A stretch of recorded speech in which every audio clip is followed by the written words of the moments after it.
A single strike at sea is never just a single event. It is a chain of decisions, identification, warnings, legal thresholds, and command approvals, compressed into minutes. When a U.S. unit engages a Venezuelan vessel, the immediate question is tactical. But the real stakes are strategic. What the rules of engagement allow, what maritime law requires, and how quickly a discrete action can escalate into a wider crisis. Begin with the legal bedrock. At sea, the use of force rests on self-defense against a hostile act or demonstrated hostile intent. Territorial seas extend 12 nautical miles from the coast. Beyond that, exclusive economic zones grant resource rights but not full sovereignty. Vessels enjoy freedom of navigation on the high seas and innocent passage in territorial waters if they do not threaten security. In contested zones, the risk of misreading these lines grows. Any strike must be justified as necessary and proportional to an imminent threat, documented in real time and reviewable afterward. Rules of engagement translate law into checklists. Identification comes first. Visual confirmation, radar tracks, AIS transponder data when available, and electronic signatures. Behavior matters more than flags. Course and speed toward a protected unit, weapons uncovered, fire control radars emitting, small craft maneuvering to swarm.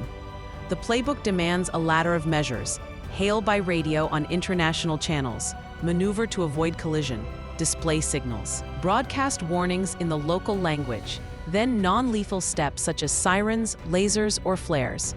Only when a hostile act occurs or hostile intent is clear and imminent does the latter permit disabling fire aimed to stop, not destroy. Command and control is the next gate. Tactical commanders carry delegated authority to defend their forces, but in politically sensitive waters, they also coordinate with higher headquarters for situational awareness and deconfliction. The faster the incident unfolds, the more vital it is that logs, audio, video, and sensor data are captured. After action, those records will anchor diplomatic explanations, legal reviews, and, if necessary, independent assessments. What makes escalation likely is not firepower, but ambiguity. If the strike happens near a disputed maritime boundary, both sides can claim legal right-of-way. If warnings were issued on a channel the other crew did not monitor, a hail becomes a missed message. If a small, fast boat carries a mounted weapon, intent can look hostile at 500 meters and misread at 5,000. That is why professional protocols, standard hailing procedures, agreed safety distances around ships, and pre-established hotlines are as important as armor and sensors. Consider how a typical encounter might unfold. A patrol detects a high-speed craft on a collision course toward a protected ship or sensitive operation.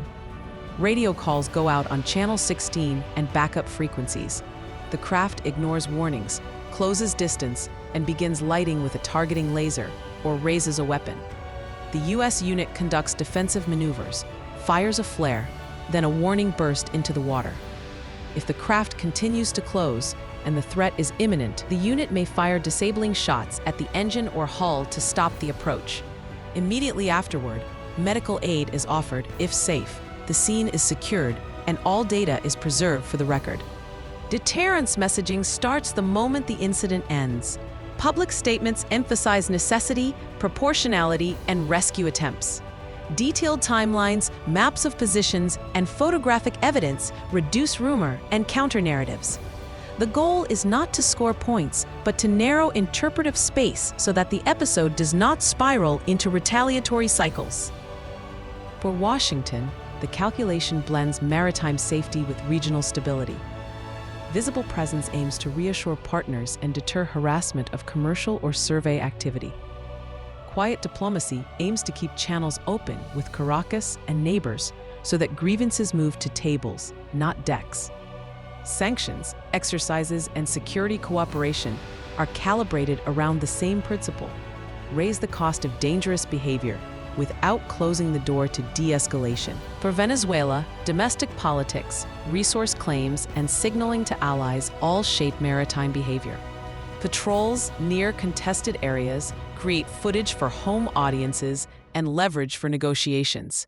But the same footage can raise insurance rates, trigger foreign port calls, or justify tighter monitoring. When one incident becomes a campaign theme, space for compromise narrows and tactical risks rise. How to read the risk of escalation in the next month. Watch whether both sides release synchronized timelines and evidence. Transparency lowers temperature. Track patrol density and flight hours near the incident area. Surges suggest signaling, rotations suggest routine. Note whether hotlines are activated and incident at sea talks occur. Working channels are a safety valve. Watch commercial behavior. Survey pauses, rerouted shipping. Insurance advisories, because markets price risk before diplomats finish their statements. And listen for language. Terms like professional, unsafe, unprofessional, and deliberate are chosen carefully and often preview policy choices. What does restraint look like in practice? Clear geographic guidance to units about standoff distances in disputed waters. Published hailing procedures in multiple languages. Advance notices of exercises and live fire windows. Joint or third-party presence during sensitive operations where feasible. Rapid medical assistance after any engagement. Credible, timely investigations with findings made public. Each step turns a single hard moment into a managed episode rather than a pretext for wider confrontation. The bottom line is sobering and practical. At sea, inches and seconds decide outcomes, but preparation decides whether those outcomes explode into crises. Rules of engagement, when married to disciplined command and transparent post-incident reporting, can keep a necessary strike from becoming a reckless war. The task for all actors is simple to say and hard to do. Defend forces, protect mariners, and keep the argument inside law and diplomacy, not within range of the next miscalculated shot. For deeper analysis and ongoing context, visit globalinfoveda.com.